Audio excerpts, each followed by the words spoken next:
Как да гориш мазнини докато спиш? Звучи невъзможно, но не е. Традиционно кардио.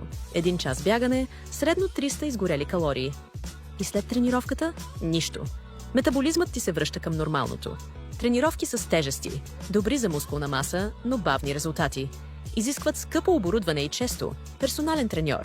Модерни фитнес класове, забавни, но отнемат час и половина с пътуването, струват 20-30 лева на посещение и често претоварват ставите. Хит тренировките – 20 минути високоинтензивни интервали. И тук идва магията. Тялото ти продължава да гори калории до 2 дена след това. Науката е категорична. Хит активира след тренировъчната консумация на кислород, превръщайки тялото ти в машина за изгаряне на мазнини, дори когато почиваш. Без фитнес зала, без скъпи уреди, без загуба на време в трафика. Резултатите? Хора, които използват хит метода, виждат видима трансформация след само месец и половина. Плосък корем, тонизирани ръце и крака и енергия, която не са имали от години. Изгледай безплатното видео, за да разбереш повече.